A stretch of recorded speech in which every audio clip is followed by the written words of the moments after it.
नेपाल में तख्ता पलट, अब किसे कमान। नेपाल में बड़ी क्रांति, कब लौटेगी शांति।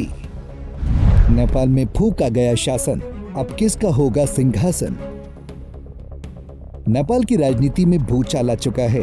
प्रधानमंत्री केपी ओली का इस्तीफा, सोशल मीडिया बैन, सड़कों पर फैला आक्रोश और नेताओं के घरों पर हमले, इन सब ने यह साफ कर दिया कि नेपाल की जनता अब पुरानी व्यवस्था से थक चुकी है। ऐसे में सवाल यही उठ रहा है कि क्या नेपाल फिर राजशाही की ओर लौटेगा।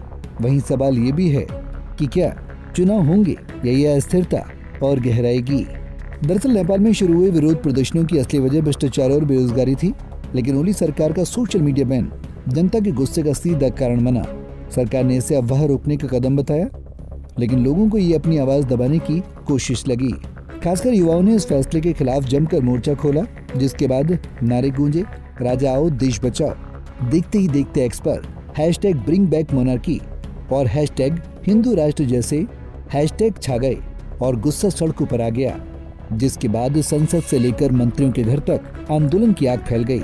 ऐसे में विपरीत परिस्थितियों को देखते हुए 9 सितंबर 2025 को ओली को इस्तीफा देना पड़ा। सत्ता खाली होते ही नेपाली सेना ने हालात संभालने के लिए हस्तक्षेप किया।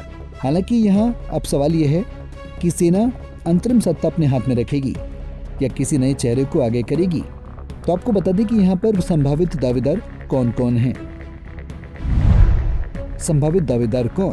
पूर्व राजा ज्ञानेंद्र शाह। राजशाही खत्म होने के बाद भी उनका कद जनता के बीच बरकरार है। समर्थकों का दावा है कि वही देश को स्थिरता दे सकते हैं। बालेंद्र शाह, काठमांडू मेयर, ये एक युवा चेहरा और जनता के बीच लोकप्रिय नेता हैं। उनके समर्थकों ने अंतरिम प्रधानमंत्री बनाने की मांग कर रहे हैं।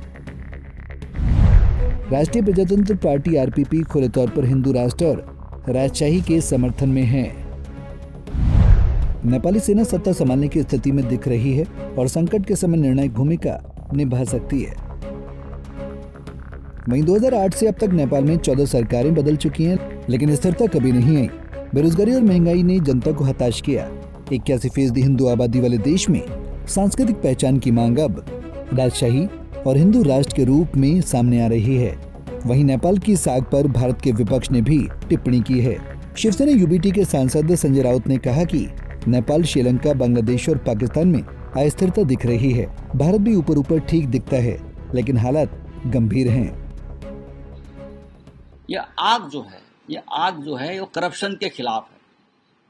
ये आग जो है नेपाल में लगी है, ये तानाशाही के खिलाफ है। और ये आग सरकार, मंत्री और मंत्रियों के बेटे जो फॉरेन विदेश में जो है ना, उनके खिलाफ भी है। मंत्री उनको सड़क पर पकड़ कर लोगों ने मारा है, घर जलाए हैं। भारत की स्थिति भी ठीक नहीं है। ये ऊपर ऊपर सब दिखा रहे हैं। लोग अंदर अंदर बहुत अस्वस्थता और असंतोषी है। तो सबको सावधान रहना चाहिए, मैं इतना ही कहूँगा। गौरतलब है कि नेपाल की राजनीति इस वक्त पूरी तरह दोराहे पर खड़ी है। एक और चुनाव की राह है, जिसे जनता समय से पहले कराने की मांग कर रही है।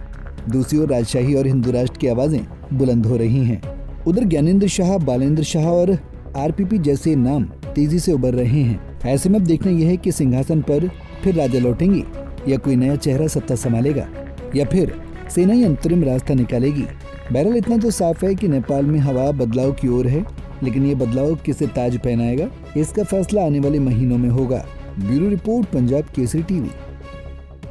हमसे जुड़े रहने के लिए हमारे YouTube चैनल को सब्सक्राइब करें और नई वीडियो की नोटिफिकेशन के लिए बेल आइकॉन को दबाएं।